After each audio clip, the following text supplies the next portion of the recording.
the podcast for heroes in the world of Overwatch. This is The Payload.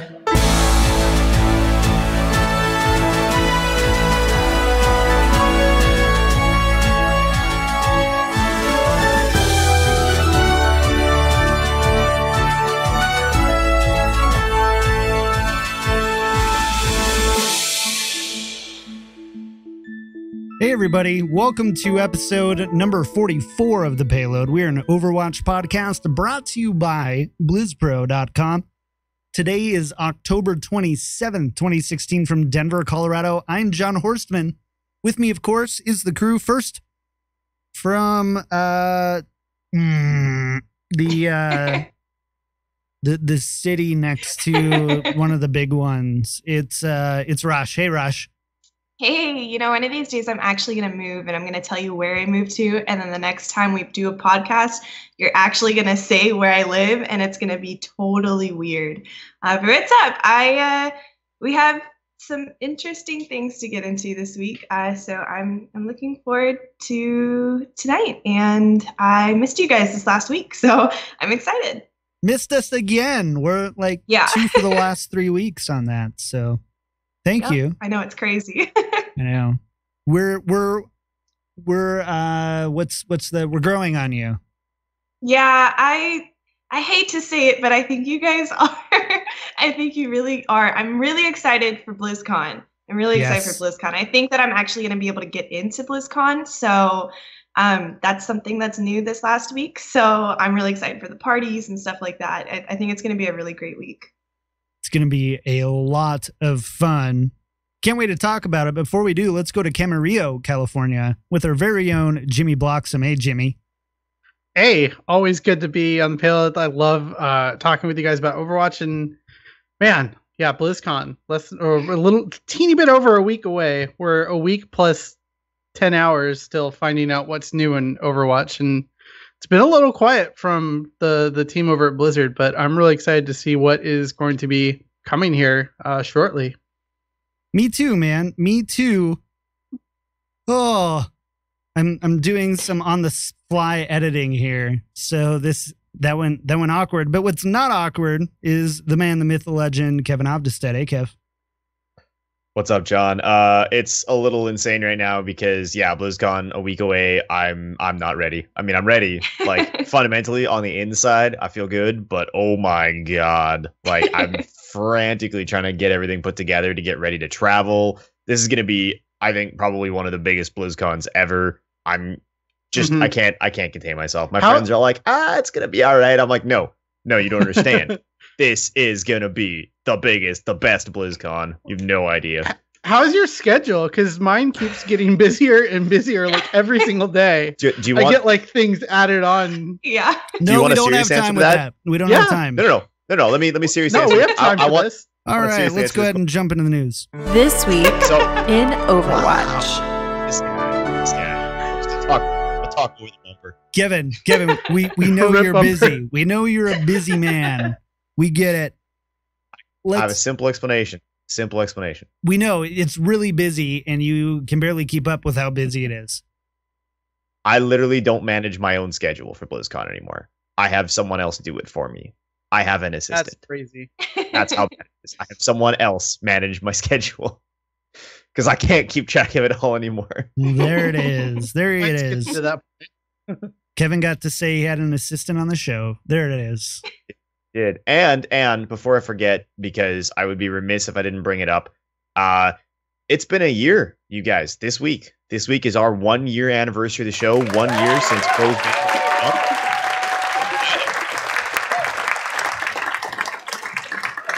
We did it. Extra long Thank applause for all of you for doing it. Rosh, just ignore that applause. You're only like, 2 months? I was going to say, 3 months? It's been a really short year for me. It hasn't felt like a year at all. Yeah.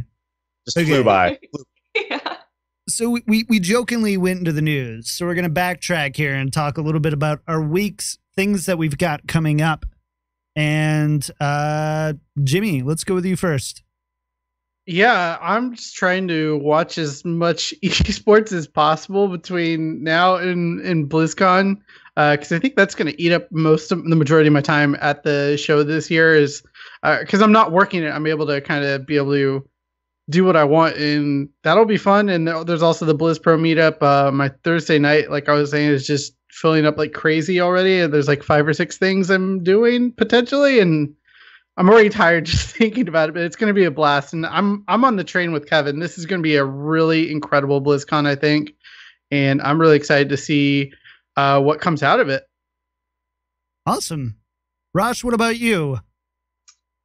In terms of BlizzCon, I have no idea because I've never been to a BlizzCon. I never thought that I would go to a BlizzCon. It's always been a dream, but I never thought that I would be staying 30 minutes away so that it would actually be feasible. So everybody keeps saying this is going to be the best BlizzCon. It's going to be so awesome. It's going to be jam-packed with all this cool stuff. I have nothing to compare it off of. So I just think that this whole weekend for me this whole next weekend for me is just going to be insane. And I have no idea what to expect. I'm just going in with a clear mind and just ready to be blown away on all the cool stuff I'm going to see. The thing is, all their properties are kind of in the mature state right now. So they're like announcing all these great enhancements to all of these games. And so whether you're a fan of any of the franchises, I think you're going to be happy with BlizzCon. Yeah, I mean, Overwatch was released. So I think that's going to be a big thing at BlizzCon. And even if that was the only thing that I saw out of all of BlizzCon and didn't even get to see any World of Warcraft stuff or Hearthstone stuff, I think I'd be fine. Let alone the fact that I'm going to see all of this WoW stuff and all of this Hearthstone stuff, which is games that I've dabbled in my past. It's going to add to the excitement. And I'm so excited. I can't wait. And just a reminder, you guys. So of course. That's kind of exciting. Just a reminder to those of you actually attending BlizzCon, remember that you do have the virtual ticket, and that'll have all the main stage panels on replay. So if you miss a panel, you can go back and rewatch it. What my girlfriend actually does, she doesn't go to any of the panels. She goes and does all the stuff that you can't experience from the virtual ticket. And so that the week after BlizzCon, we end up watching all the panels together. And it's a really great experience. And I'm glad that Blizzard a few years ago wisened up to the fact that people can't go to all the panels and gave the virtual ticket as part of the physical ticket. Right. Totally. So the last thing I wanted to hit on that, Rosh, I was in your shoes last year where it was my first ever BlizzCon. And to be honest, at first I was really bummed because I didn't know what to expect. I didn't know where everything was. It was the best way to experience it ever. Just go in with the whatever mentality of wherever we end up. And that's how you get to stories like Tipsy Katie trying to put buttons on people's shirts and in their bags without them looking. You would not get those experiences if you planned. John hitting on Brian Kibler and all sorts of great stuff. Yep. Yeah, please. We're not going there. Too. I saw it. We're not even going there because that's not even true. Katie and Natalie hit it off amazingly.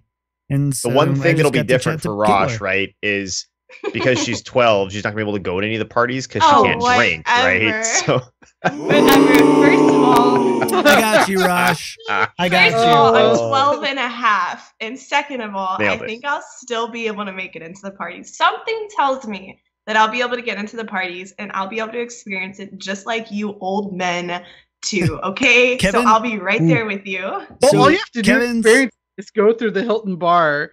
And Saturday night, it literally just smells like alcohol. And you'll just so and you'll be like, "Oh, I'm done." I have a quick story. So Kevin, do you know why Kevin always goes to the number 12? It's because that was his competitive ranking before the ranking switch in season 1. So that's why. There it is. Got him. There it is. I didn't even know it was possible to get that low. Face.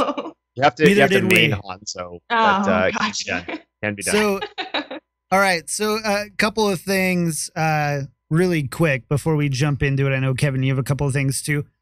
Next Thursday, we will not be having a show because we will be, we will be at BlizzCon, so there will be no formal show. However, Kevin is going to be at Con Before the Storm, sitting in on the Hearthstone panel. Moderated, it's Garrett Weinzerl, Kevin Chanman, Thomas Esposito, who's Espo from Legend of the Innkeeper, and then Josh Augustine. I think that's the you group. got it. Got him. So make sure to tune into that. What time is that, Kev? I know it's earlier, like 5. We're up first. We're 5:30. 5:30. So they'll be up then. You can tune in at alphageekradio.com and you'll actually be able to listen to that on the internet like you are doing right now if you're in chat. And then we will also have representatives on the Overwatch panel. So our Overwatch panel is at 8:30 Pacific time. I'm going to be moderating that one. So shoot, there goes the neighborhood. And we've got train wreck. Yeah, thanks. Cool. Got the support of my show here. Rosh is going to be with it on me. Frosty Fox, Kevin Ellis, Maltazord from the Cavalry, and Veritech from the Guardians. So pretty good group. So tune in there as well, 8:30 Pacific time. And then there is a Convert to Raid meetup. They have a table at the World of Podcast from 9 to 9:45, and right after the panel, I'm going to be over there hanging out as well because I've been on Convert to Raid quite a bit the last couple months, and so they invited me to be there. So I will be there as well. So make sure to come on over and say hi. Kevin, I know you've got a few quick things as well. Yeah, so in addition to the stuff John just talked about for Hearthstone and Overwatch, Calm Before the Storm, there's panels for every Blizzard property. After the Hearthstone one, there's a Heroes one moderated by Scott Johnson. There's a whole bunch of good stuff. So Thursday night, if you don't have other plans, tune in, check that out. If you're going to be at the event, come find us. We'd love to meet you there. For myself, a couple of little things. I am going to be doing some collegiate Hearthstone casting right after BlizzCon. So if you're around and want to check that out, Monday, Tuesday afternoons, I'll post the link on Twitter over at Lack of Realism, but it'll be on the TESPA channel.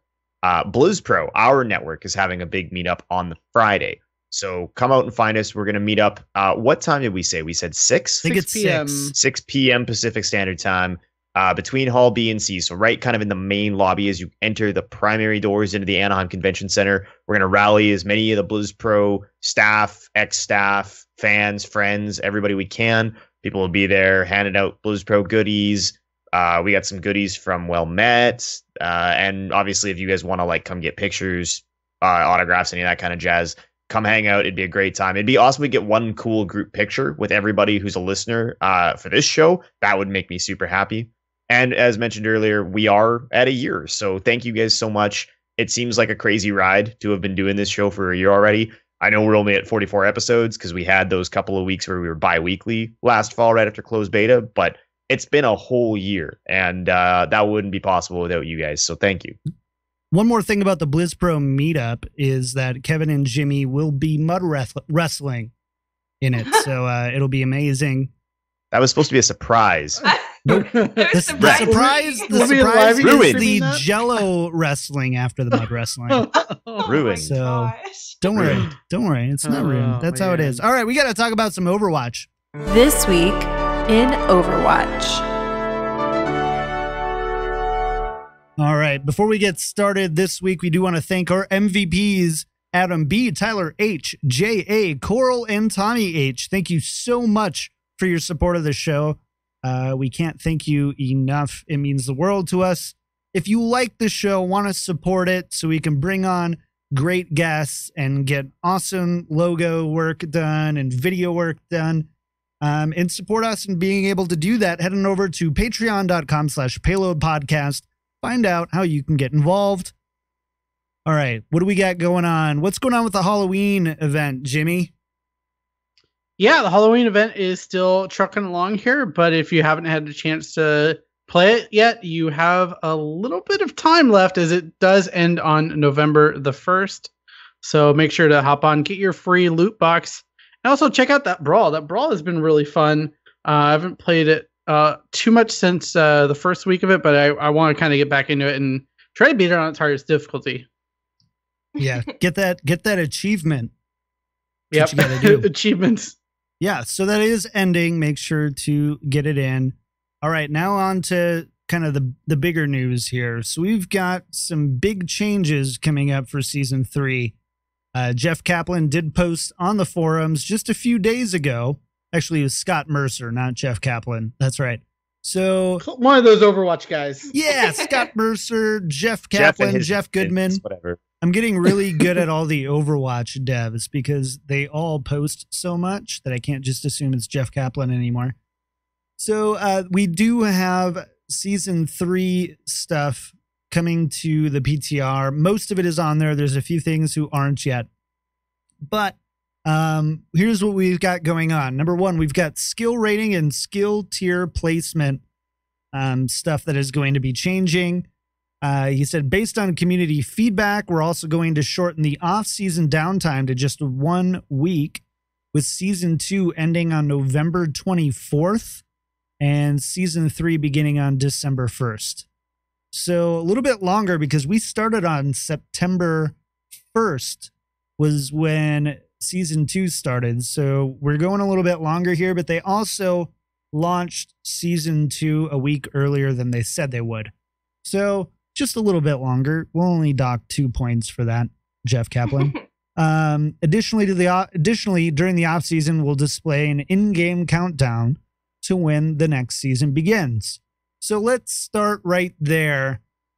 We've got 1 week breaks coming to Overwatch, and I'm a big fan of this, but I have a feeling, Kevin, not enough. Like not enough of a break. Too much of a break. Too much of a break. It's okay, not good so enough. We need less time. Less time. Well, more or less time. So there's two things to bear in mind here, right? One is the only Blizzard game that rolls from season to season seamlessly right now is Hearthstone. Every other competitive Blizzard franchise has some kind of gap. The gap is different depending on the game. In StarCraft, you get a season lock where basically for a period of time at the end of each season, you can only move up or down within the division, or in this case, skill tier that you're in. So you would be basically locked into, say, platinum skill tier and trying to play within that skill tier for the best rating that you could achieve, but you couldn't be promoted or demoted. So there's kind of a window of time where it feels good to just focus on playing as many games as you can to try to maximize your rating, or feel like I made it to platinum, I feel good, I'm not going to drop down. Obviously, that's not quite the same consideration in Overwatch, but it's how it works.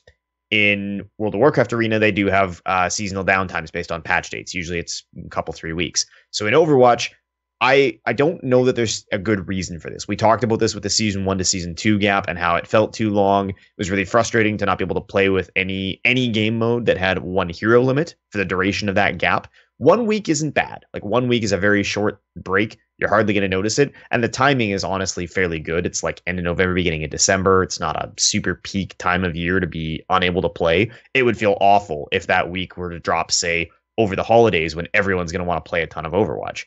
So like it's definitely an improvement. It's a marked improvement, but it still feels kind of awkward that it has to go away at all. Like it feels odd that we have to have that break between Season 2 and Season 3. In some ways, I get like the notional reasons to have seasons, gives people a chance to kind of have that nice clean break, have a snapshot of how they were doing at any given time, earn rewards, all that good stuff. But I just don't know. I mean, I'm hopeful, I guess, over time that maybe we get to a place where we don't need this gap at all. Maybe that's just me. No, I'm in agreement. Like maybe a day, like would be fine. I think that would be just it does feel bad. I think a little bit to not have that one hero limit available in the game for a certain period of time. I mean, right now I'm playing mostly quick match, but definitely that week that we had between Season 1 and Season 2, I was like, well, I kind of feel like playing competitive, but I'm not able to, which is a little bit of a bummer. But yeah, one of the other things that they said on the post was that they had just way too many people in gold and platinum. So that's me, because I got into gold and I've kind of tanked myself down to silver.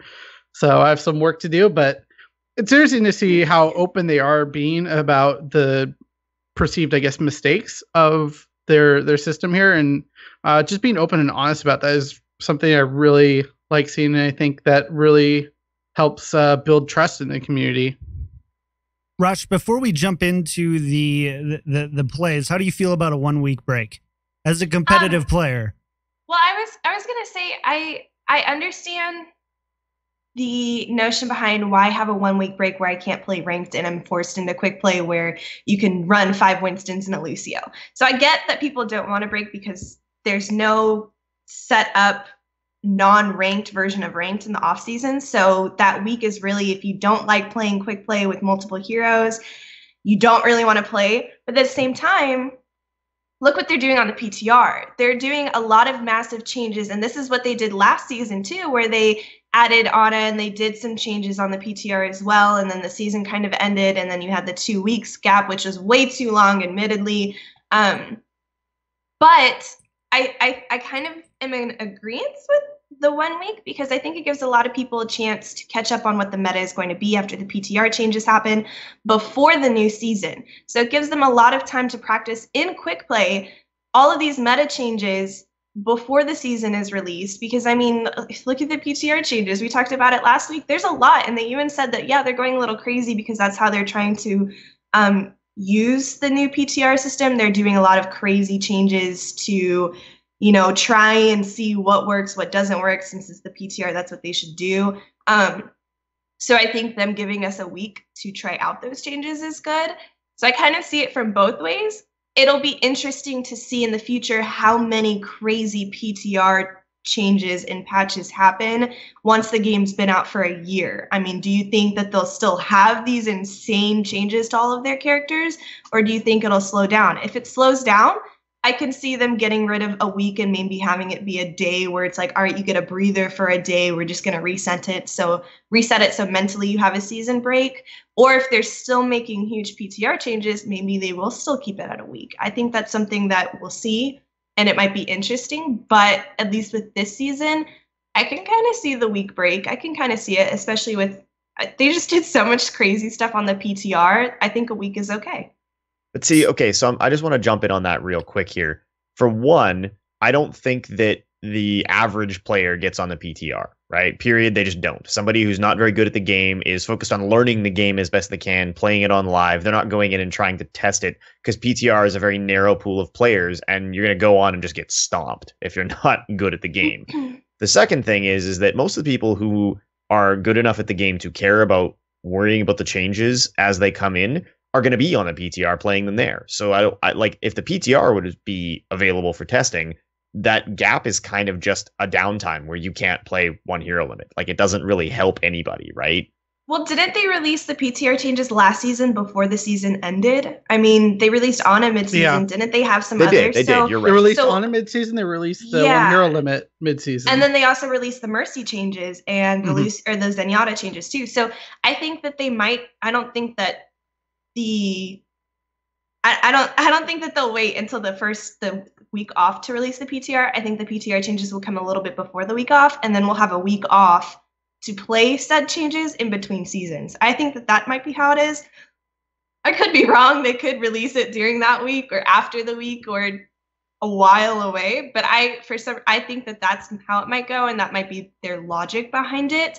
But I can definitely see that if that isn't their logic, then yeah, there's no reason for a week break. I think that that's too long.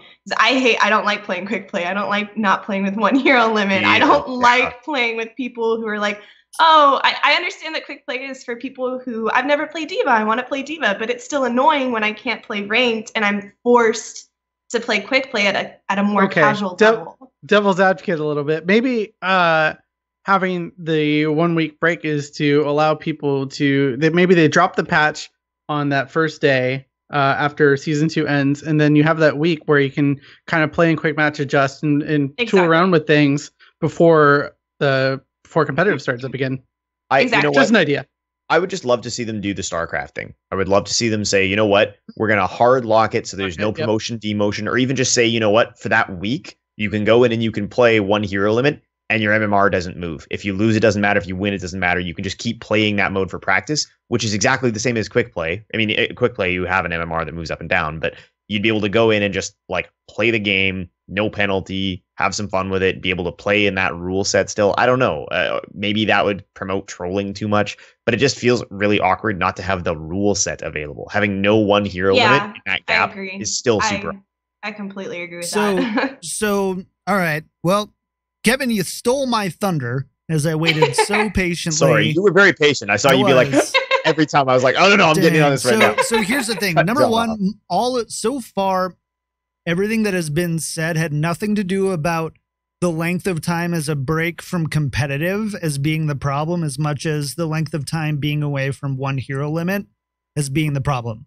So right there, I mean, in the PTR already, quick play is disabled, right? You can only play competitive play there, so they can easily disable one or the other, or maybe the other way to do it is to disable quick play and only make one hero limit during that week. Can't. Hold on. I mean, so tell me why, as someone who only plays quick play, tell me why once every 3 months, or 2.5 months, I can't get a week of one hero limit to see what it's like to play in competitive play as somebody who is maybe adverse to that type of play. So I have a thought on this, and I think when the game came out, the rationale was originally the whole game was going to be no hero limit, right? No hero limit, no limit on swaps. That was the core design of the game. And right away in competitive, people were like, yeah, no, this isn't going to fly. It's not fun. It promotes weird stacking. It's got to go to one hero limit. Today now, since the introduction of Brawl and spare fun game types, I don't think they need quick play to not be one hero limit. I think the whole game should be one hero limit. And if you want a mess around mode where you go play 5 Winstons and a Lucio, you do that in Brawl. You do that in for fun stuff that's an extra part of the game, but that the core of Overwatch's gameplay should be one hero limit. Nah. I mean, Kev, that's a good thought. But let me tell you what I disagree with. Okay, well, but just before you do, I think that's how the rest of their games work, right? You have this understanding that when you play like a ranked Hearthstone, you may or may not be gaining or losing ranks. You may be playing in standard or wild, whatever, but the game works one way. And then if you want to mess with the rules of the game, you go to a different game type in which it's like they use Tavern Brawl for that, right? That's the model that Heroes has copied from. It's the model that Overwatch has copied from. I don't see why Overwatch shouldn't be a one hero limit game. That's how the game is clearly designed now to be played. And then the additional extra content, the fun stuff, could be where all the multi-hero shenanigans go on. I mean, I think there's a few things. I think number one, for newer players, hero stacking is a really important thing to kind of know and understand. From 1 to 25, you can't play competitive, so you can't remove quick play. You would have to make quick play just one hero limit, or competitive mode one hero limit, or remove the wait till you get to rank 25 before you play competitively, right? So you've got that.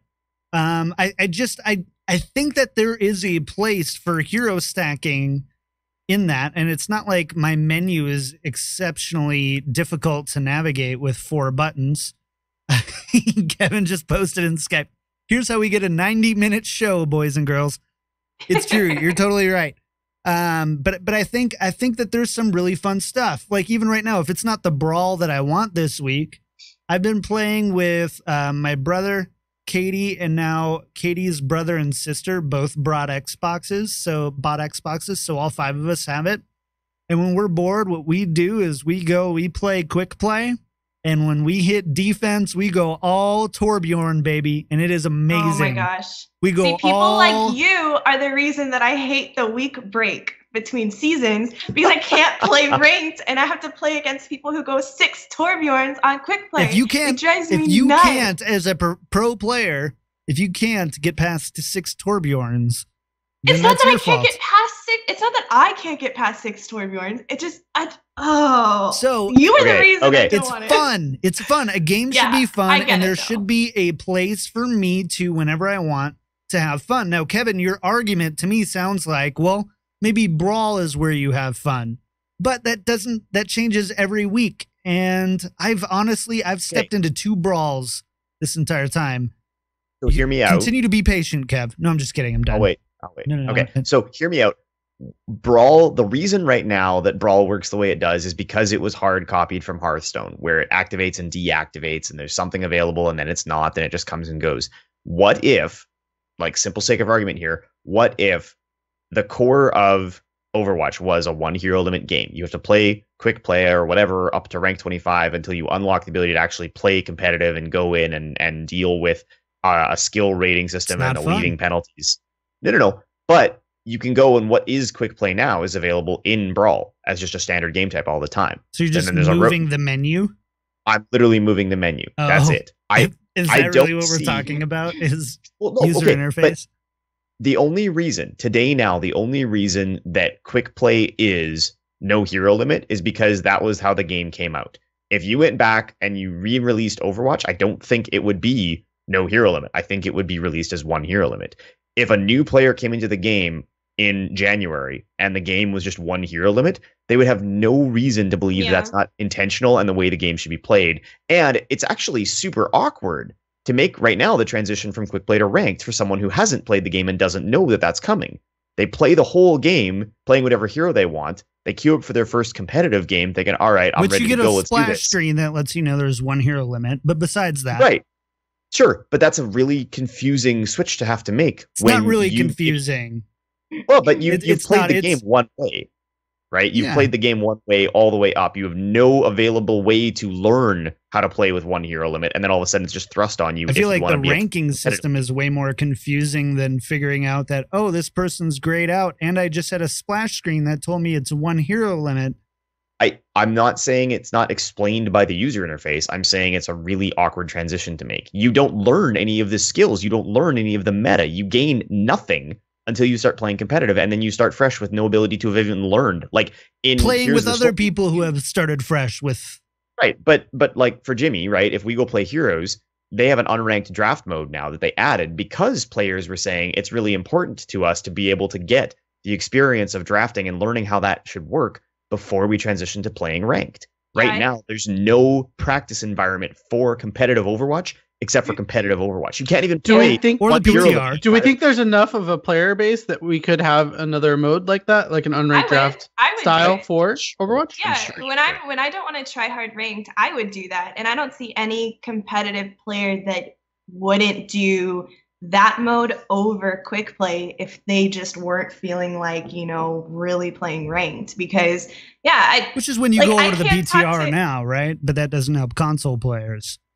Doesn't help console. I think the easiest answer is just add another mode. Like, keep quick play, because I understand that people want to run 6 Torbjorns and John, but I want to have fun with my friends. That's what quick play is about, right? So like people are like, honestly get that. So people are like, oh, this creates bad habits, and it's not fun when I solo queue against a team of 6. And I'm like, we'll play with friends. You're like, well, I don't have any. I'm like, either did I until I went and looked for some. Yeah. And I found some. I understand, and that's why I disagree about the argument of just taking it out. Because if you want to run 6 Zens, then run 6 Zens. Dude, it's your game. You paid $40 for it. Do it. Yeah, but add another mode, and I think that's what Kevin's saying. Yeah, there's got to be one hero limit without feeling like you have to go in and do Honestly, it. Honestly, just to not hear you guys cry for a week every 3 months, I almost want them to add another one too. Dang. There you go. I mean, if that's what it takes to convince you, I'm in. Jeez. Such a hard thing. I don't want to face this. But which again, like Kevin, I think the most clean thing is keep competitive open, but call it like preseason or something like that. And it's just about playing it with the competitive rules in place. What if maybe even do a season of death or something like that, where everything, it's accelerates much faster. The games are much more swingy for ranks, and you fight in the week for, whatever top 10, or you do like something Diablo style. And when you go in with your team after you lose, you're out for that week, and then you have to play against 6 Torbjorns. Like, there's lots of cool things that you could do without fundamentally trying to take away what is really fun for casual players in Overwatch, and especially if you're playing with a group. Yeah, I don't think anyone is saying nuke casual Overwatch from orbit, because casual Overwatch is frankly why we all grew to love Overwatch in the first place. But I do think there's a strong argument to be made that it's very difficult to get into competitive Overwatch because you're kind of not able to learn the rule set or the skill set or the fundamentals until you're already playing in competitive. Other Blizzard games have solved this in different ways, right? In StarCraft, for example, when you first start out playing ranked, you're actually dumped into a new ranked player pool, right? And until you've played a certain number of games, you only get matched with other people who are new to the game as well. And it's not a perfect solution, but it would at least help to sort of, stave off some of the stigma of, not understanding the rules because you're only playing with other newer players. There's lots of potential ways to solve it. And that's my concern, is just it feels like this is a glaring omission in the overall progression structure from I don't know what Overwatch is to I'm enjoying casual Overwatch and playing with friends to I want to try and get good at this game. There's really nothing to get you from 2 to 3 there. I mean, we're talking about 1 week right here, right? I mean, well, okay, we've I sort of think moved it into a kind of general went from topic 1 week to now. more We're of not a just talking about a general break, topic. but yeah. Yeah, like we're talking about, in between seasons. Heaven and forbid. Never before have we gone off topic on the Payload podcast. I'm just saying, guys, it's 1 week. You already got to cut down from 2 to 1.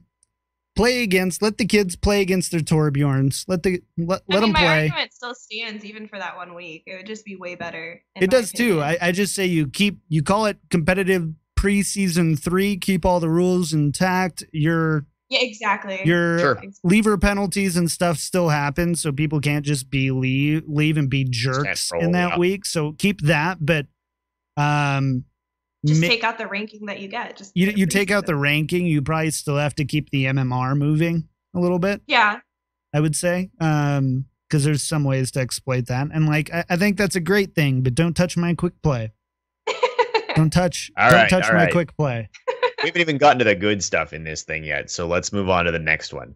The big thing, and Jimmy sort of alluded to this earlier, is there is a concern in competitive right now that the skill tier distribution was not well distributed. And this honestly tracks back to when they first introduced competitive play. We've been commenting on this. We commented on it in the original number system when it first came out.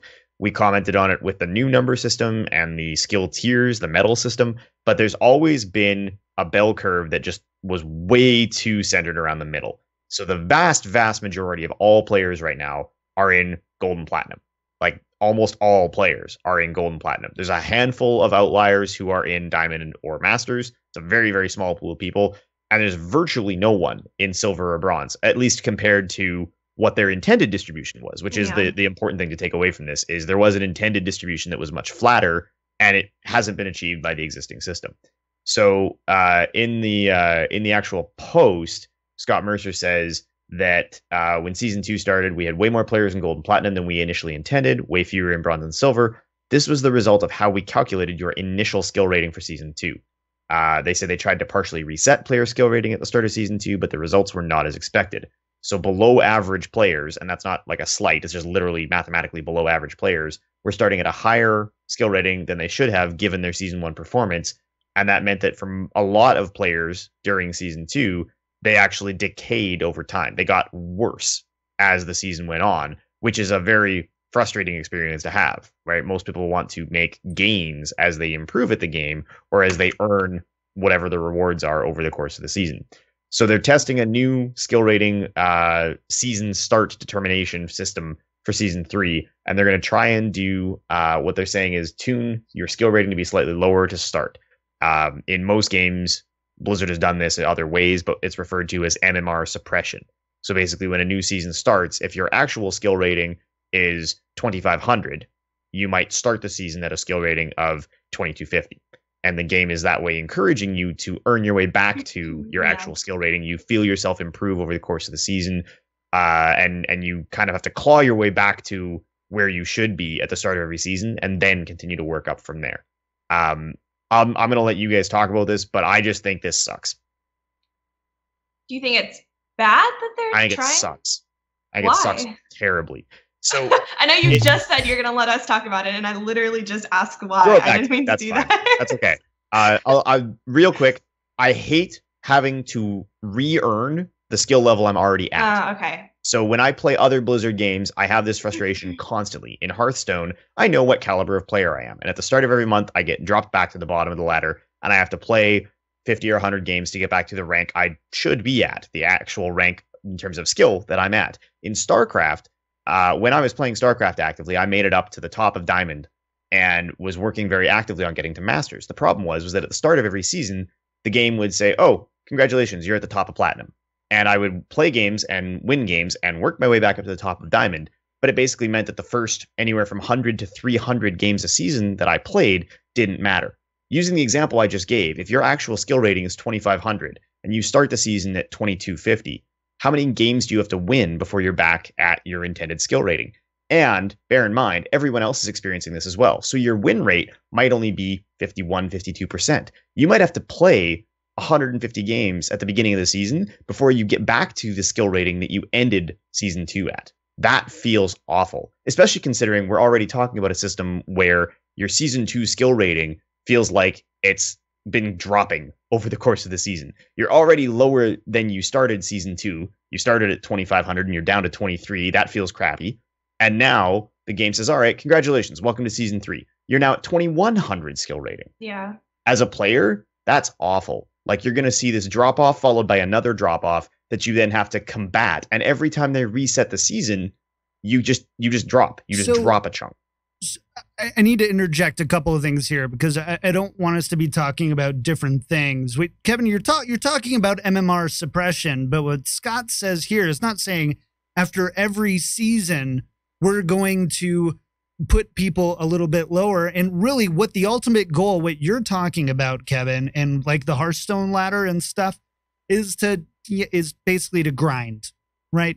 What they're talking about here is so that Jimmy doesn't place at 2,400 and then lose 9 out of the next 11 games because he should have been placed at 1,800 or whatever.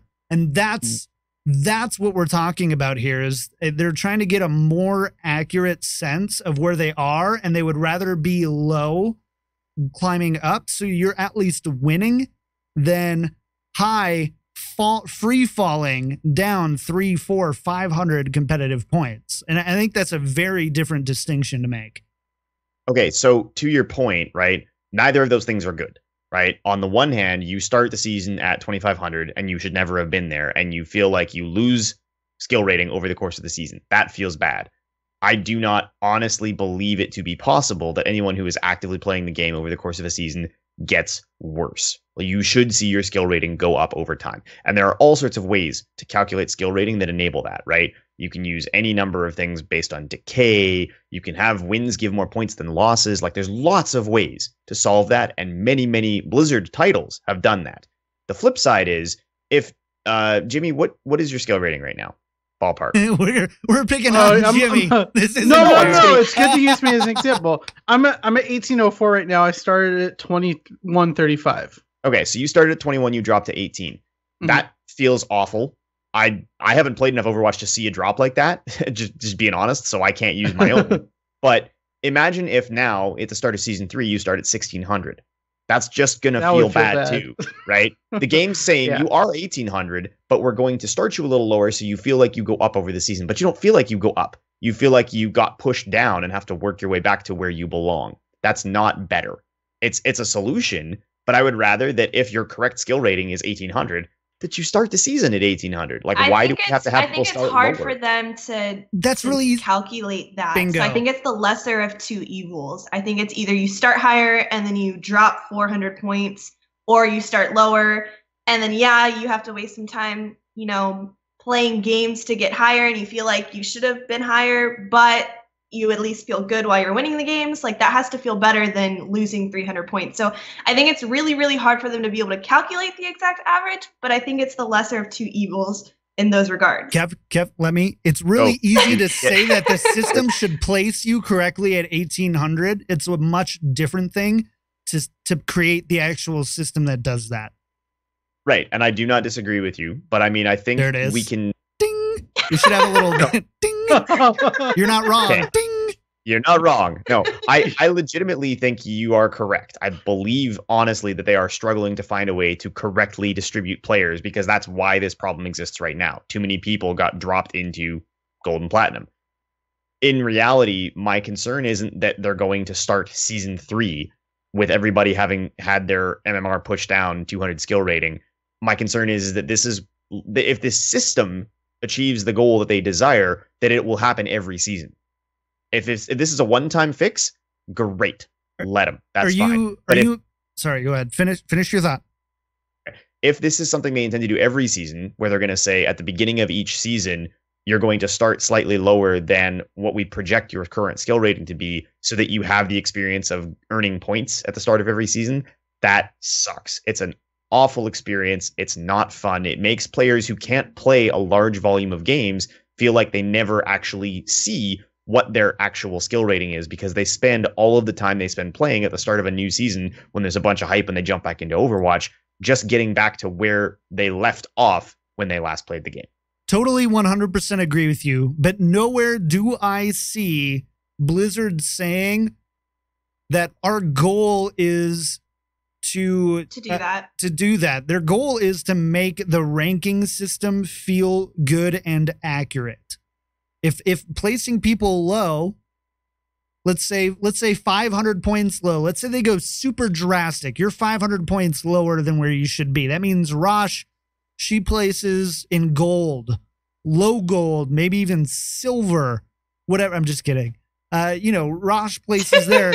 We're all going to go, this feels awful. And Blizzard is not going to go, yeah, but our distribution charts look very good. They've been very consistent about saying that it's not what it looks like to us, but it's how the players feel. If it was what it looked like on paper, we would still have the tiebreaker round be on a control map. Because on paper, that's the perfect coin flip, fair thing to do. But no, it's like, that doesn't feel good. I don't feel like that measures my skill. And in the same thing here, now let's say more realistically, I would say they're probably looking at this. I bet you they try to place you within, let's say 150 points to where you actually are. So let's say Jimmy is a 2000 player. He's a low gold player. That means that he gets placed mid to high silver and jumps up into gold versus, something different, or even worse. I personally would rather place silver, go into gold and be like, ha, I told that rating system, this is where I belong, for something that's, that's like 4 or 5 games, right? 4 or 5 wins is going to get me about 100 to 150 points, depending on how we do, versus something like 500 points, which to your point is like being reset at rank 15 for hitting legend. I don't think that they're trying to do that. And I don't think they've ever communicated that they wanted to do that. But I do think that they say is, okay, if you're an 1800 player and we're placing you at 2300, we would rather place you at 1700 and have you go up. And so that's where I see, which is very different than like this reset the ladder at rank 15 type of idea. Yeah, and I'm glad they're not humoring that idea, because that would drive me nuts. Because placements at the beginning of the season would be crazy. Well, and this is sort of my point, right? Is that like what John's describing to me sounds awesome, but I've been through this. I've been burned by this exact notion in other Blizzard games.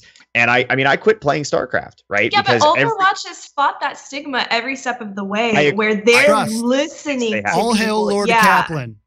Yeah, they have been doing extremely well. I can see your hesitation, but I don't think it'll happen again. This conversation. I am not so naive as to believe that they're not listening to community feedback. That's what we're doing right here, right now. Exactly what he said.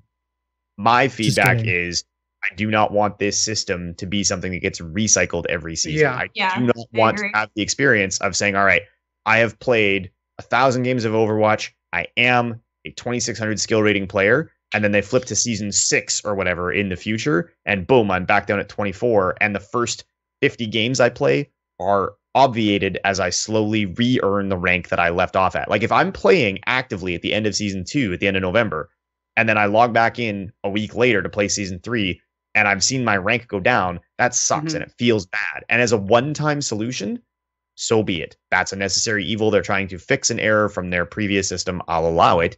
But if they go ahead and do it again in season 4, now it's something that they're doing to try, because it's a player psychology thing, right? Other games do this as a way to get people to play, because you log in and you see your rank is dropped and you go, no, I'm not a platinum player, I'm a diamond player. And you play 100 games to get back into diamond. There, yeah, I showed you ranking system, and I hate that. I hate it passionately because it's not fun. It's not fun to spend all the time I spend playing a game reproving the level of play that I'm always going to be at. So what if they did something where wherever you finish, outside of the top 500, obviously, wherever you finish the previous season, you get placed at the bottom of that with everybody else who placed there at the beginning of the next season. So you're a diamond player, you like finish at diamond. 29.97. Yep. So obviously the extreme example, you're just a few wins away and you drop down. Yeah, you're right, Rosh. You're totally right. That would absolutely suck. But you at least know that, there are other people with you who ranked there, but you're all diamond players or you're all platinum players playing together. I'm not playing somebody who got gold last season and is sitting in my, the spawn room crouching with Hanzo. Thanks, Ronchi, I think for that would be fine, except the meta is constantly changing. So it's like you might have been a diamond player in this meta, and then now with the tanky meta that it's in, you might not be a diamond player. So it might make it more. I mean, I've seen teams that did amazing, esports teams that did amazing in the original meta before it became like triple tanks and, Reaper Ana. But then now in triple tank and Reaper Ana scenarios, they aren't doing as hot. And I think that that's not just a team thing. I think that can correlate to players where their player pool might switch and they might not be a diamond player anymore. So I think that would actually cause more harm to the other people in that bracket if someone is put into diamond based on their previous system but is no longer a diamond player. It's going to make it a heck of a lot harder. They can still drop below. Right, and they probably will. The only concern I would raise, John, is that if everybody starts at the bottom of a skill tier, losing one game means you get demoted, right? Like if you start at the bottom of diamond, your first loss, you drop to the top of platinum. You'd have to start people like somewhere in the middle. Don't you still show platinum? Even if you're in diamond, in the current system, it's only masters, but it's sort of a grandmasters. It's just that would just be another one of those like feels bad situations. Like if the range for platinum is 2,500 to 3,000, right? Sure, correct. That right? Yeah. So as a platinum player, I would love to say, okay, I know that that's where I belong. I start the season at an average of 2,700 along with the other platinum players. If that's too high, I'm going to lose a few. If it's too low, I'm going to gain a few. But it means that I'm playing with the caliber of player that I've established I belong with, as opposed to what Blizzard is describing right now, which is I'm a 2,700 player and I'm going to get punted down to 24, dropped into gold, and have to prove that I'm still a platinum player. And like I said before, as a one-time solution, so be it. But that's not a good feeling every season, especially when it looks like seasons are going to come fairly fast. We're going to see 3 and 4 seasons a year.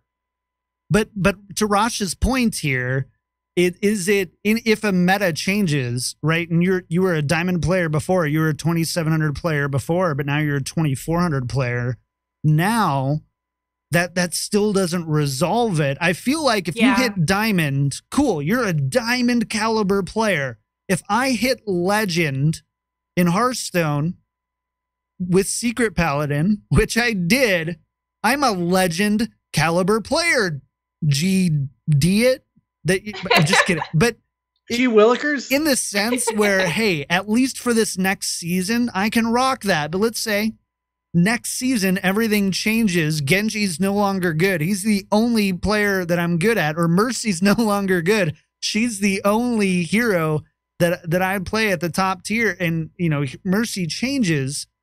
Yeah, I might be placed at platinum diamond, and then I might finish in platinum, and then next season I would start in platinum because that's where I was, and then I could go back up, and based on those meta, it would change. It's really no different than the 10 match placement system now, assuming that within roughly 10 matches, you can get back to where you belong.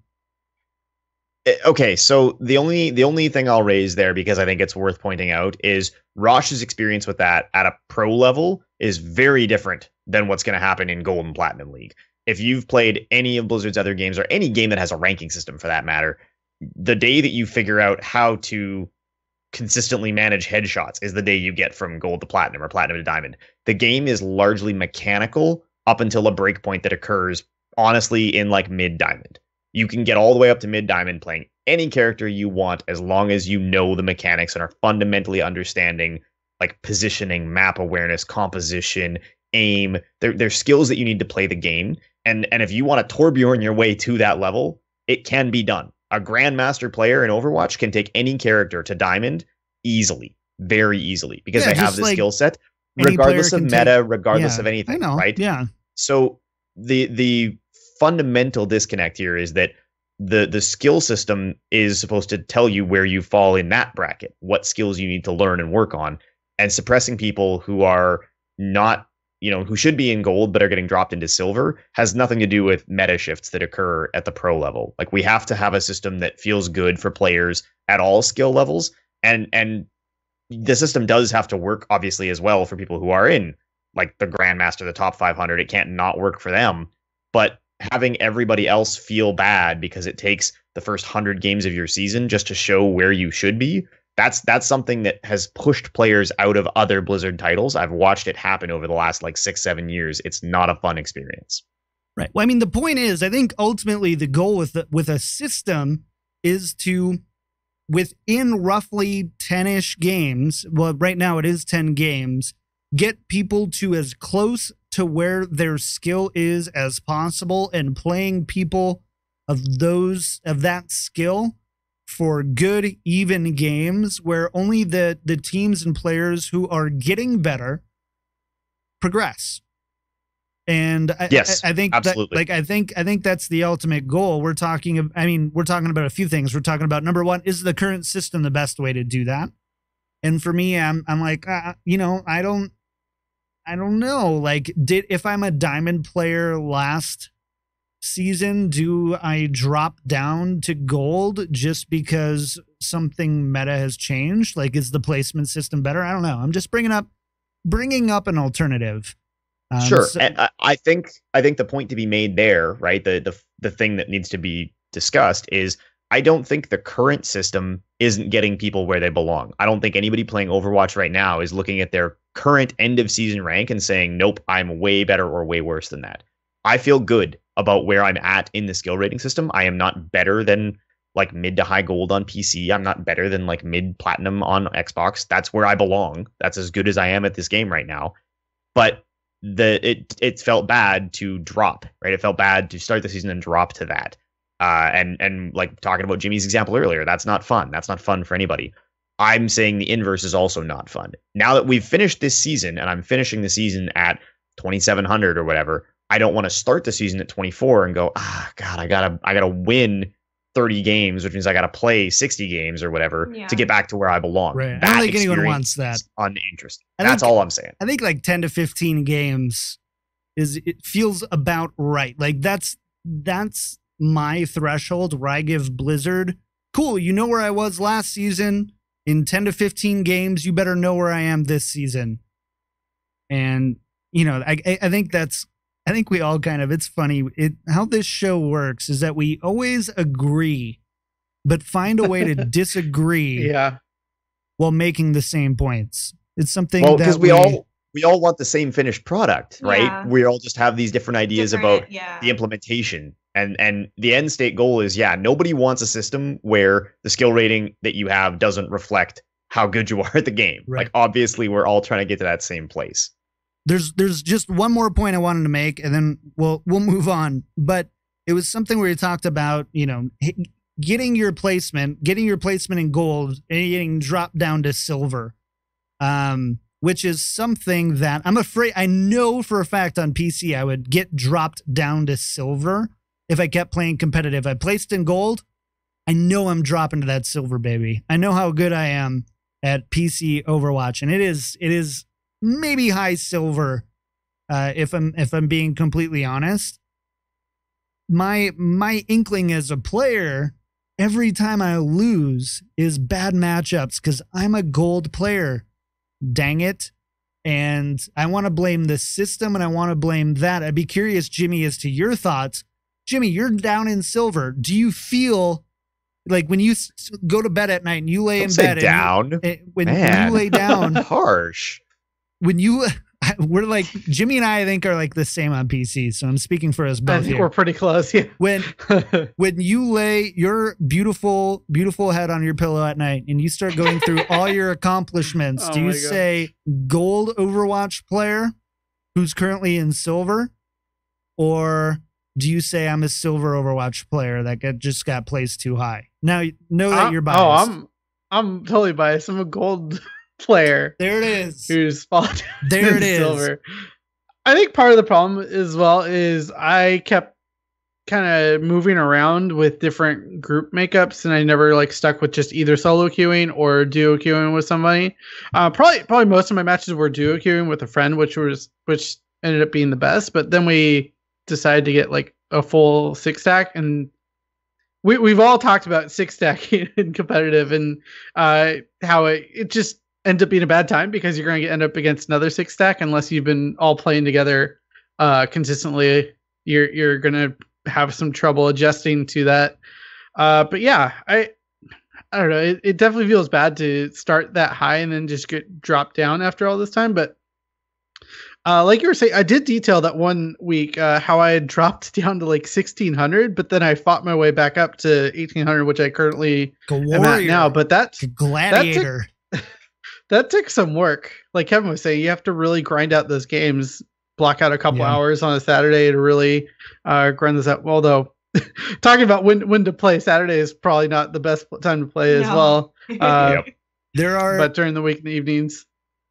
So go to our strategy segment about a few episodes ago about playing competitive. We talk all about that. So my question to you, Jimmy, just to put a nail in this thing, you started at 2100. You dropped to 2600. You're at 1800 now. Does 1800 feel close to right? It does feel a little bit better, definitely. Yeah, I think it's close. Feels better than 1600 is what he meant. Yeah. So the question is this: this is going to be your rank at the end of season 2 is 1800 ballpark. Would you rather start season 3 at 1800 where you are now and continue playing at that skill rating, or be dropped to 1600 and earn your way back to 1800? Because that's what we're discussing. That's what's being proposed. Yeah, but I don't think that's because Blizzard has a choice to make you drop to 1600. I think that he's already seen gold. It's not fair. He's already seen gold. Being 500 away from where he started sucks. Right. The system was messed up. Yeah. The system was messed up. They goofed, and they're admitting they goofed, and that's fine. I'm saying I think that they can solve this problem without going the other direction. Like, I think they're swinging the pendulum back too far the other way. That's all. I think the only reason they're swinging the pendulum back is just because they're out of time before season 3 comes and they haven't figured out what mechanics they need to add into it. So maybe they're just doing this. Okay, guys, give us a couple more months. We're going to do this now. We know that you're not really going to like it. We know that Kevin is out there crying about it every single night because he's going to be before. But just give us a couple more months, hopefully next season. That's why we're not saying that we're doing this on a season-to-season basis. We're just saying we're doing it this season. We're not saying we're repeating it. Maybe by next season, after 2.5 months, we'll have figured out the calculations to get us there. To answer your question, Kevin, I'd rather be around 1800 to start the season. So I think that settles that. But the other thing is, I'm surprised that I didn't stop playing competitive when I hit that 1600 ranking. I was just like, I was feeling really bad. And I was like, well, let's just keep going. And then we started a win streak going, and I don't know. It's just like Kevin was saying. It can be a grind, and sometimes you just have to fight through that and just keep playing. Yeah, and obviously the people who love the game are going to play it either way. Like, I don't think this system is going to make or break competitive Overwatch. I'm just hopeful that this is a one-time kind of like gentle little sort of Band-Aid fix that cleans up the placement part of the rating system one time, and then on a go forward basis, if Jimmy's an 1800 player, he ends season 3 at 1800, he starts season 4 at 1800. That should be the goal. I agree. And this isn't like a unique problem to Overwatch. I mean, Heroes has this problem. Yeah, it'll probably get tweaked and changed every season, probably for a long time. Until they reach the end goal of starting where you wish to start. By the time we get to like the game's been out for a year, that they have a system that they feel good with, and we can leave it for a season and know that it's going to just kind of be one way. Because that's the other thing that's frustrating is coming back and having no idea, right? That this, because if you're a player who that's played what some placement matches are, but if they mean nothing because you drop in. But imagine that you come back to the game, you played some season 2, you got your placement, you were incorrectly placed in gold or platinum. You come back from your break because season 3 is starting and all your friends are playing Overwatch again. You log in, you do your placements, and you're down at, mid silver. Like, it's going to be a really frustrating experience for a lot of people, I think. No matter how well that's broadcast, that's the kind of change that a player that isn't super tuned into the community doesn't necessarily catch. And Blizzard knows that. I get it. I just think by changing that from a placement system to just going down to the bottom of like your rank, allows for you to go, hey, you know what? You got gold last season. You're staying gold, baby. And then, that's where it is. Now, ideally, people don't, like Jimmy, I think Jimmy, you and I have a similar experience where we might be silver players playing in the gold world based on the distribution. And so it's kind of like, well, that sucks because they showed me that gold one time and now I'm always thinking that I should be where they placed me, even though I'm actually an 1800 player. Whereas that way, at least I'm like, okay, boom, 1500. I'm going to blast past these guys and, in a dozen or so games, I'm going to be back where I am in silver and I'm going to be ready to go. Okay, but in theory, doesn't that not work because everybody else also gets moved the same amount? Like the people that you're playing with right now are also going to experience this exact same thing. They're not going to win the same amount of games by the same algorithm. So I'm going to go up more than some and less than others. If you're at the right rank, is at 50%, and all those people are going to get the exact same amount of like MMR suppression or point skill rating win drop. Ratio is at 50%, but my win ratio might be at 25-50 at 50%. Your win ratio might be at 29-50 at 50%. So I'm saying if it comes down to dropping, I would rather rise and start us all there to earn our spots back in silver than to be placed in gold and drop down into silver. That's the only point I'm saying. Fair enough. Faster than sight. So predictable.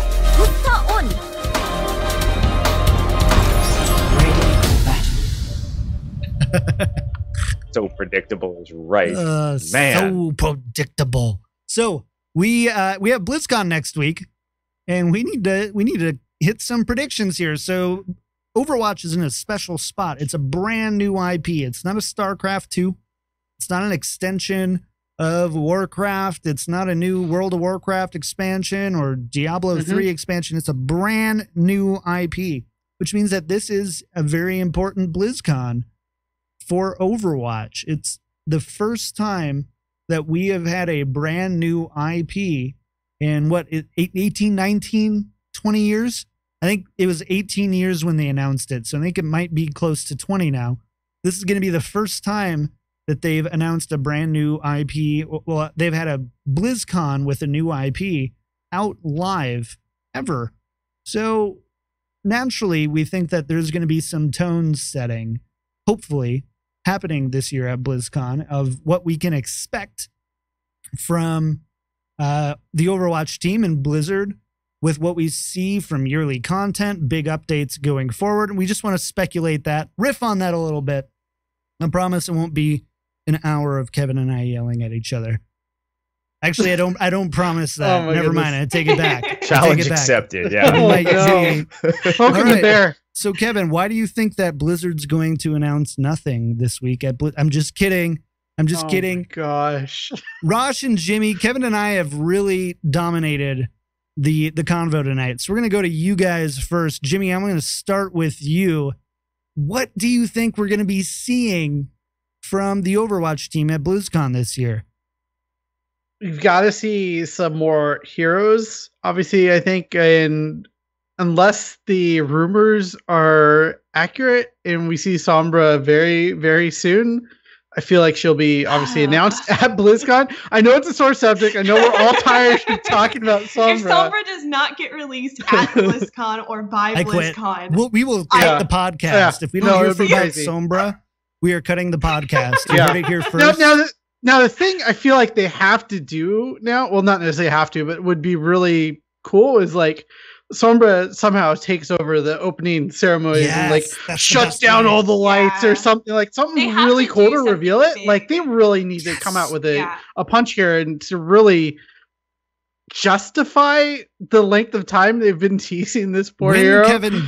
Win Kevin back is basically maybe that's been their goal all along, is to just like make us feel really crappy about the ARG and Sombra, and then they just come out and they just surprise everybody with like Sombra shutting everything down when it opens up, and it's just huge. I feel like Sombra isn't enough though. There's got to be at least one other hero announced, I feel like, to really kind of justify the lead time on the teasing of Sombra. But I think we might see a new game mode as well. I think based on how successful this brawl has been, if it's not already in the works, I think we'll see some kind of co-op horde mode for those players who really are enjoying this. And I think keeping that around the whole year would be something really cool for players. Obviously, we kind of saw a little bit of that with the Lucio ball, and it was great because we got to play it for those few weeks. But then now players getting into Overwatch now, they can't experience that until,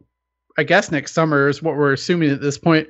So I think having some way to play either those modes or having an expanded horde mode for those players looking for some kind of PvE content is probably expected. New maps, I think, is pretty much assured at this point. They're because Jeff Kaplan was talking about a couple weeks, and I think we talked about it on the show, was that there were a couple maps that are like really far along that are just needing some textures or something like that. Yeah, they were play testing them at this point. So new maps, new heroes, maybe a new mode. We'll see. I don't think that there will be a new hero, but I especially with the whole Ana thing, I would be really, really surprised if they announce. I mean, Sombra. What? Okay, I'm with you. I'm back. I'm back on track. I would be really, really shocked if they announced something more than Sombra.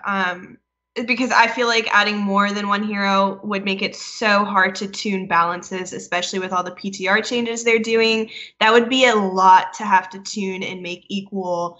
And especially because I think they will be adding, I definitely agree. I think they'll be adding a new map. I think we can expect at least one new map, maybe not a new map style as in like a new game mode, but maybe a new map off of a hybrid or a new King of the Hill or a new capture point or whatever you want to call it these days. They've changed the name so many times.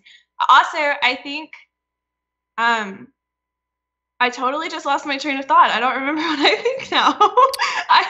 I don't think that they'll add a new game mode, I guess is what I was trying to say. I think it'll just be a new map. I don't think they'll add a new character. I think Sombra is going to be huge.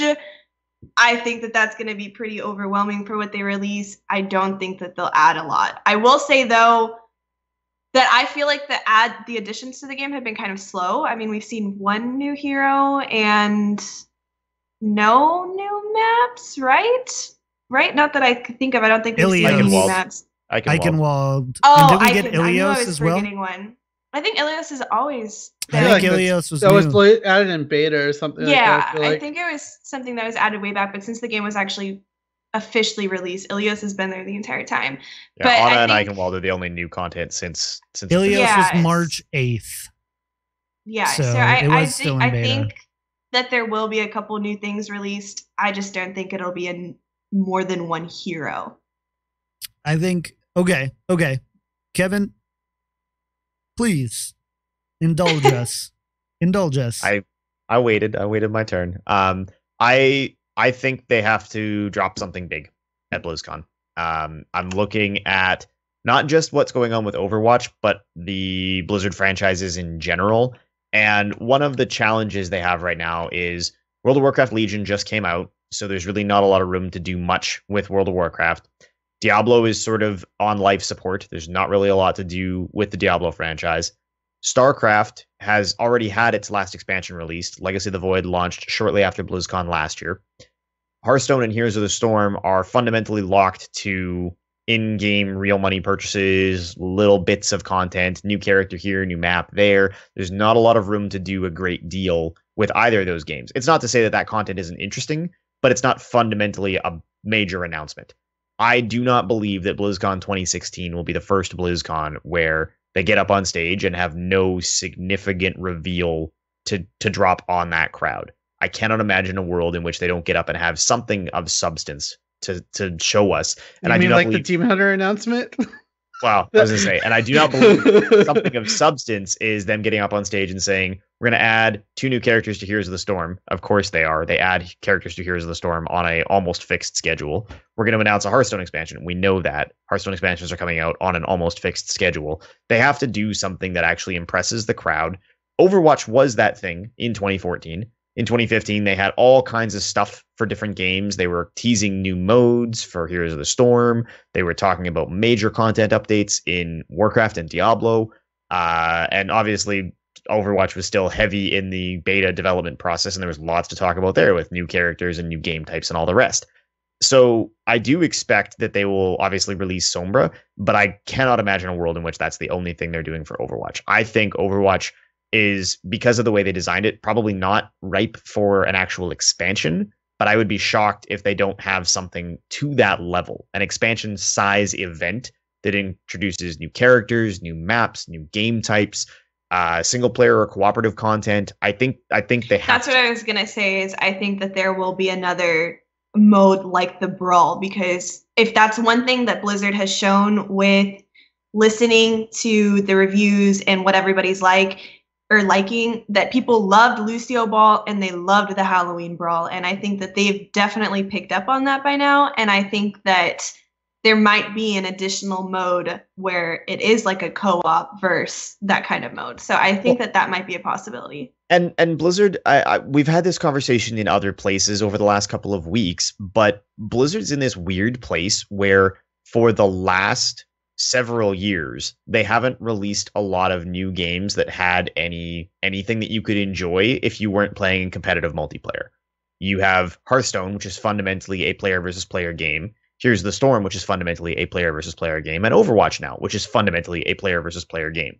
The last thing they did that actually allowed you to play the game without having to beat on someone on the other team was StarCraft for its campaign, which was released in 2010. Now, yes, they've had expansions since then, but it just feels like there's this weird window of time where Blizzard, look at all of the time they spent developing a world-class, unparalleled engine for Overwatch. Look at all the time they've spent developing this incredible world that's being told as story through like comics and video shorts, all of this just crazy stuff. I can't imagine, like, I know the game was originally slated as a multiplayer only thing. I know it released that way, but it boggles my mind to think that they would leave it at that. There has to be a plan for there to be some kind of scenario system or cooperative play mode or something that really allows you to just enjoy this game without having to shoot at other players. Like, I think that's, the Brawl was a really nice taste of that, but I don't think that's, I mean, a ripoff of the zombie mode from Call of Duty or, you know, survivor mode from Gears of War or whatever is not, I think, the thrust of what they want to do with this game. I have to believe that Overwatch is going to get a major, like, it's not going to be an expansion, but I do expect them to basically show us what Overwatch 2.0 is going to look like when we get to BlizzCon next week. Wow.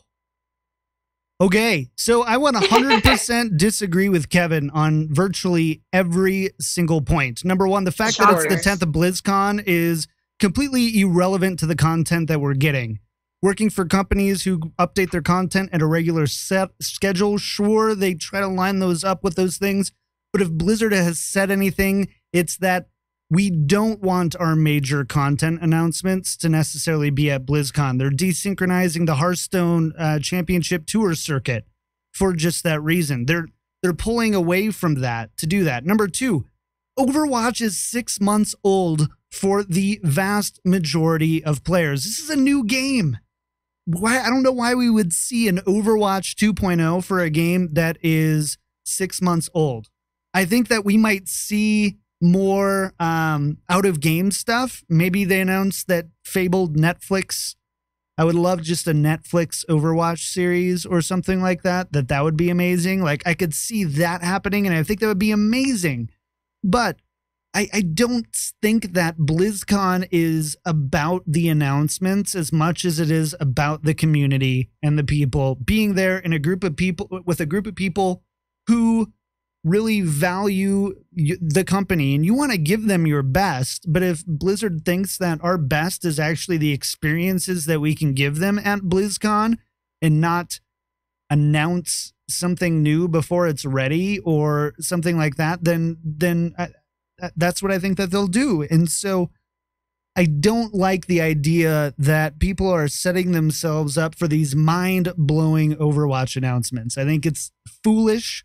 Sorry, I said it. You're going to be disappointed, I think. I'm going to say it. I'm going to level head here. Not that the announcements are going to be disappointing, but just that I think that for people coming in and going, oh, we're going to get a co-op mode and we're going to get all this stuff. Jeff has said, at least, Jeff might be lying to us, but he said we've got one map that we have original art assets being put into, and we've got one hero that's basically done. And that's what he said. I think we'll see one map and one hero. Now, what we'll see outside of that, will we see some of the comic stuff that they're working with Dark Horse that's due in the first quarter of 2017? Maybe that would be really cool. Will we see another digital short, maybe a Sombra digital short? Maybe that would be really amazing. But do I expect to see a co-op mode or an Overwatch 2 6 months after it's been released? Absolutely not. I think we will see something big this year, but I don't think that Overwatch or Hearthstone or World of Warcraft are the games to give it to us. Could it be a new IP? I don't know. I don't know Blizzard well enough to know, but I really doubt it. I think that they're too focused. I would put my eggs in the Diablo or StarCraft basket if that were me. Well, I am not trying to set people's expectations too high, and I appreciate that you're offering a perspective that is with you. No, I appreciate that you're offering some perspective to like balance that out for sure. Realistically, I do think that the release window makes sense, and that Overwatch has had time to mature and develop, and that there's definitely room for some pretty substantial content updates to this game. More importantly, I would say that if you look at the trajectory of kind of where things have been headed with Overwatch, yes, obviously they've been very communicative about the changes they're making, patches, the stuff that's been in sort of the development pipeline for routine updates, right? But I think and I'm not trying to be mean, but I think you're out of your mind if you think that you can read into Jeff Kaplan's forum posts that there's nothing coming for Overwatch at BlizzCon. Like there's no way. That's going to totally take away. If you're like, hey, Jeff Kaplan, we can trust him. He's been communicating with us, and then we find out that he's just not telling us stuff. Like he doesn't have to go out and say, here's how many heroes we have going on, and we're working on these new game modes, and we're doing these things. And then, totally, hey, look over here while I'm over here. Like it would just, I think it would hurt their equity with their Overwatch fans in a way I don't think that they'll release multiple characters. Like I said, I think it'll just be Sombra, but I think with the Sombra release, they will have a really amazing way of releasing it to where totally it is agree. Huge. To where it's just like someone in chat was saying, like Sombra shuts down everything and releases like some crazy new information, and it was I think it's gonna be huge, even if it's just Sombra, and even if it's just one new map, if it's even a map. I think it'll be huge and exciting. Yeah, and incredible. I totally agree. I think you can fancy that up, and honestly, like something maybe they're like, along with Sombra, here's another PvE not tavern brawl. We're not a Hearthstone here, but a new PvE brawl that you can play that, goes through her origin story, like something like that. Great. But like an Overwatch 2.0, here's a 4-hour campaign, or here's something else. Like that's where I think you're out of your mind there, Kevin. Just kidding. Okay. So, no. But so hear me out, right? The only reason I'm in that place, and that's my argument right now, is how do you think the dev team is spending their time? Okay, Overwatch has one of the largest development teams at Blizzard, basically second only to the World of Warcraft team. There's a ton of people working on this, a ton of artists, a ton of stuff that needs to happen. There's no way that they brought in all those people, put them in a brand new building dedicated to Overwatch, got all this stuff ready cranked out maps and heroes and updates to get the game ready for release. And then they all just are sitting back and enjoying the cool autumn breeze, waiting for BlizzCon 2016. There's no way it takes all of their artists, all of their developers, all of the assets that they've dedicated to that game just to come up with skins for Sombra. I would say I think Overwatch, out of all of Blizzard's properties this year at BlizzCon, is the has one the highest probability of the biggest announcements for sure. at BlizzCon. Of in-game announcements? Are we talking in-game here? Yes. Okay. Yes. I would disagree. We'll see. Well, you'll be looking for us on Twitter next Friday morning, 11 a.m. Kevin and I we'll be near each other for the time. Kevin and I will be tweeting, and one of us will be saying, "Told you so." I don't think they let you into the I section. should vlog the reactions of you guys when something does big, something huge happens, and John's just like, just like a picture. yeah, I'll just have the phone over here vlogging it. My secretly. emphasis, that picture of Nightfall is going to show up again. my emphasis here is on huge in-game content beyond some sort of brawl map or hero. If we see an entirely new, permanent, ground shaking, fundamentally changing thing, great. Yep, Gev, have my cake. I'll buy you a drink. But there's no way. It would be completely unfounded and unparalleled for them to do something like that 6 months after a public release. All right, so I just want to point out really quickly, Kevin in our Skype chat pointed out that we're about to have a 90-minute show. Yeah. And it actually is a 90 minutes. All right, so before we go, then I will say, I will put it on the record. There is no way that the entirety of what gets released at BlizzCon for Overwatch this year is Sombra. Totally impossible. I agree. There's no. I think we all agree. We all agree that. I'm going to say there is no way that we see a cooperative campaign at BlizzCon. Sure, I don't know that would be ready at this point. Okay. Then now I'm not even sure what we disagree on anymore. I know. We're back to that. Oh my God. How God. this always Disagreeing, happens. and in the end, we agree. All right. Time is money, friends, and we're almost flat broke. We got to get out Just of here. I was like, nope, you're done. We gotta go. Did everyone get to speculate at some point in there? So. Yeah, everyone speculated. We got it. Okay. Just making sure. Because sometimes I've been known to be mean like that. So, I gotta turn this down here a little bit. I apologize. All right. So, that was fun. All right. Well, thank you guys for hanging out for episode number 44. That was quite the heated one. I think we're starting to find where our groove is on this show. And it's just arguing about stuff that we agree on. I think that's what it is. So everybody's got a talent. Thank you so much to everyone who tuned in this week. Again, a special thanks to our MVPs, Adam B, Tyler H, J.A., Coral, and Tommy H. Thank you all for your support. If you want to support the Payload so that we can continue to argue in your ear holes every week, head on over to patreon.com/Payload Podcast to find out what it's all about. We're really close to our merch store, and a few of us have already tested some of the test merchandise, and it's pretty sweet. It's good. Mine came in today. It's glorious. It is glorious. So if you want to help us get there, we're almost there. We're almost at the goal. So head on over. What else do we got going? I think I hit all the Patreon stuff, didn't I, Kev? Sorry. All good. You totally did. But yeah, so everybody knows we are planning on releasing the Patreon-based merchandise store for the Payload at our $200 milestone. We're very close to that. And obviously, now is kind of an awkward time because next week there's not going to be a show. But in general, we're pushing over that hump one way or the other, guys. And if you want to be a part of that, get in there. We're actively discussing new stuff. We're thinking about putting together a Facebook group for our patrons, trying to find other ways that we can connect to our patron community, play games with them, get all that stuff going. I know John's got game nights and stuff planned. So get in there, support the show. We are 100% exclusively supported by our fans and community. And the merchandise store is just the icing on the cake of a whole series of plans we've got to make this a really engaging community for you guys. Yes, that is indeed the truth. iTunes reviews. Jimmy, I'm going to steal your thunder, my friend. I know you are. So much because we have a new iTunes review. This is great, guys. And I forgot to put it in the show notes again. Oh, actually, no, we do know it. Jimmy, we got a new iTunes review, don't we?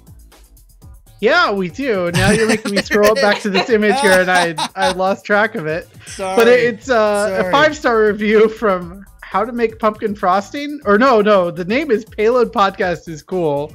So thank you for that username. That's actually amazing. Giving us a 5-star review on iTunes. It really helps us out and helps expand the show out to new viewers as that shows up higher up in the rankings on the iTunes store.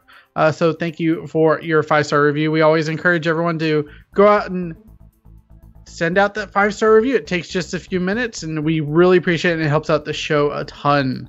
Absolutely. Yes, it does. Thank you guys so much for those iTunes reviews. Let's do some shout-outs of the week. Rosh, hi.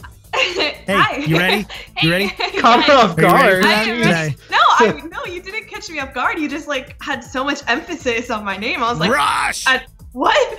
Shout outs. I have been putting in, if you guys have been watching my stream, I have put in between Monday morning and Tuesday night or Wednesday morning, I put in 30 hours of trying to really get my skill back at Overwatch because I felt like I was kind of fibbing on it and I felt like I was kind of slacking on it. So my stream has been a lot better with gameplay, so definitely check out my stream at twitch.tv/okitsrosh.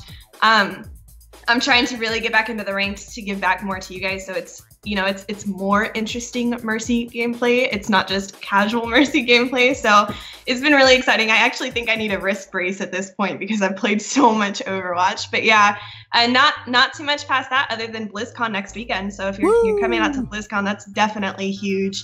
We should definitely meet up, take pictures, get the whole crew involved. I'm so stoked for that. Just a word of warning, you will try to meet up with Rosh the entire weekend and then she will ditch you for more important things. So just be prepared for that.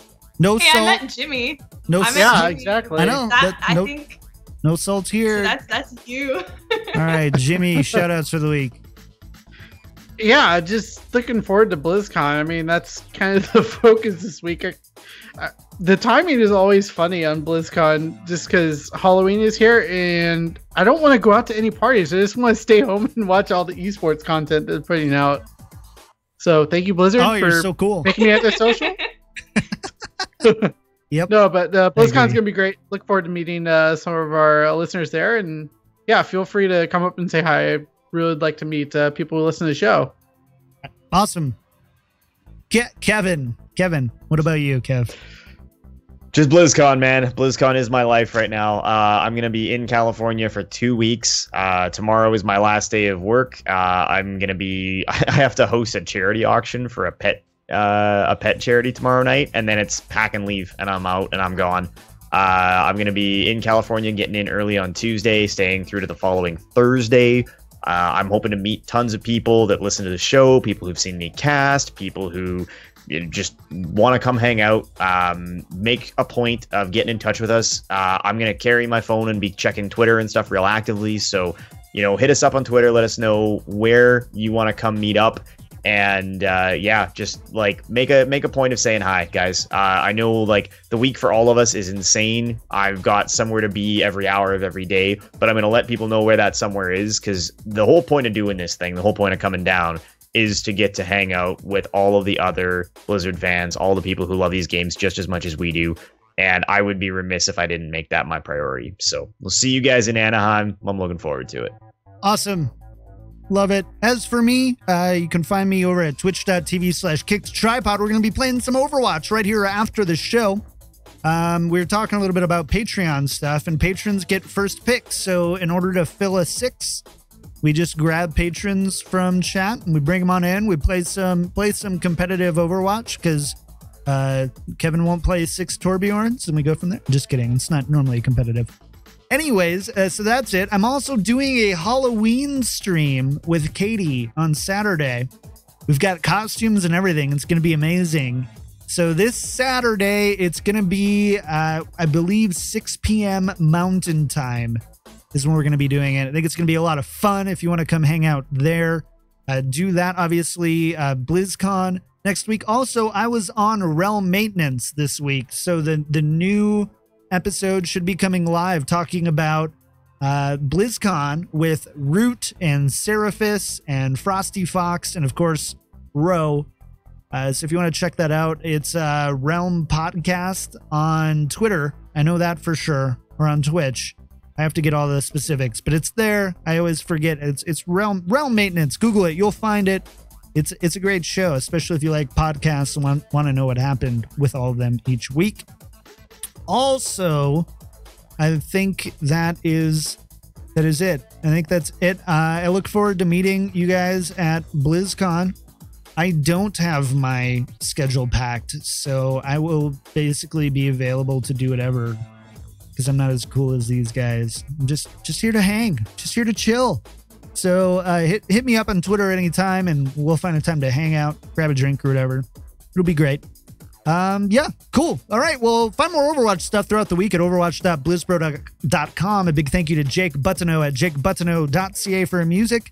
And of course, find us on Twitter at Payload Podcast and on Facebook at facebook.com/Payload Podcast as well. You can find us on our Patreon at patreon.com/Payload Podcast. Email us, thepayload@blizzpro.com. Our iTunes reviews are greatly appreciated. And find us on iTunes, Stitcher, Podcast Addict, and the fabled, now real Google Podcasts. That's going to do it for us. We'll see you guys in 2 weeks for episode number 45. And that's going to do it for us. For Rosh, Kevin, Jimmy, and myself, bye-bye, everybody. Bye. The Payload is a production of BlizzPro. Find out more about Overwatch at overwatch.blizzpro.com. You can find your host throughout the week on social media. Find Jimmy on Twitter at DJ Tyrant, Kevin on Twitter at Lack of Realism, and John on Twitter at Kicked Tripod.